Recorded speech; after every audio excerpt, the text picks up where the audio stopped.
په بني اسرائیلو کې یو نوجوانو چې هغه به هره شپه زنا کوله.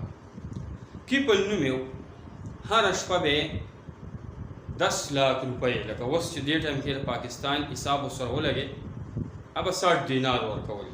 دې ټایم کې د پاکستاني تقریبا 10 लाख روپۍ جوړېږي لکه هغه حساب سره هغه د سونې به دا به چې کوم دی نه یوې شپې به هغه ورکول د 60 دینار د سرو زرو پاکستاني 10 लाख روپۍ او هغه به هره شپه زنا کوله.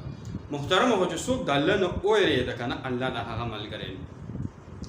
یو شپه اتفاقا داسې کار وشو چې دا یو زنانه ونه راغله هغې ته د پیسو ډیمانډ وکړو چې ما له پیسې راکړه. ده ورته چې پیسې به در کوم خو لکه زما دغه کار دی زما دغه مطالبه ده چېرې یعنې ما سره به دا بدکاري کوي. هغې وایي چېرې زه خو پاک دامنه یم ما خو چې ته دا کار نه دی کړی خو به هر حال ډېره زیاته مجبوره وه. دا مجبوري دا سړی څه څه ته چې کوم دی نه جوړ نه کړي. به هر حال د کپل نامې نوجوان سره هغه پاک دامنه زنانه د کار لپاره تیاره شوه چې دوی د زنا لپاره یعنې ځان شو فرض کا زنا ته یعنې بس جوړ شو.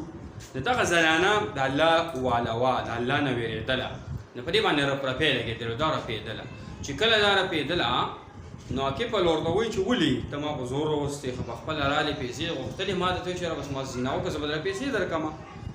هغې ورته وایي نه زه خو مجبوره یم خو ما چې ته په ژوند کې دا کار نه دی کړی زه د الله نه یېرېږم. کپل پاڅېده او د زنا نه توبه ویستله زه به چېرته هم زنا ونه کړم او ته زما یعنې دین په دنیا باندې خورې دا پیسې ته هسې واله. هغه پیسې هغه زنانه ته یعنې پاکستاني 10 लाख روپۍ هسې ورکړلې. هغې ته وایي ځه ما د الله د رضا لپاره درکړي. اتفاق ته ګوره د الله جل شانه سره چې ملګری شي نه الله به ستا ملګری. به هر حال په دغه شپه باندې کپل مړ شي چې مرګ وله رالی نو مخکیني امتونو کې به چې څه وشو که نه که چا به ګناه وکړه په درشل به ورته بره په دروازه لیکلي او که چا به نیکي وکړه به یې ورته لیکلي.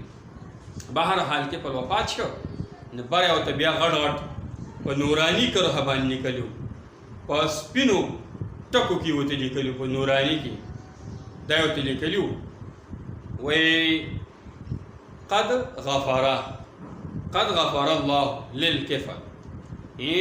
په تحقیق سره یعنی الله جل شانه د کفل مغفرت کړی. قد غفر الله للکفل یعنی د کفل مغفرت الله کړی دی. دا څو دا د الله نه ویرېده. به هر حال محترم څوک چې د الله شو د الله نه ویرېده د دنیا کې څوک پرس کا غیبت کوي ویرېده چې زه به غیبت نه کوم. څوک چغلي کوي ویرېده چې زه به چغلي نه کوم د الله نه ویرېده. څوک نشه کوي نشه چې کوم دی دا هم حرام څیز دی دا یې پرېښوده چې زه د الله نه یېرېږم. یا څوک زنا کوي یا څوک بل داسې غټ ګناه کوي سود کوي فرض کا رشوت علي داسې نور حرام کوي دغې نه توبه وباسي او الله سره ځان ملګری الله به ورله په دې ژوند کې داسې برکت واچوي که نه قبر به یې ښایستی زندګي به یې د دنیا ښایستی آخرت به یې ښایستی. محترم موږ تاسو ته پکار چې مرګ نه مخکې توبه وباسو او د مرګ نه مخکې د مرګ تیاری وکړو.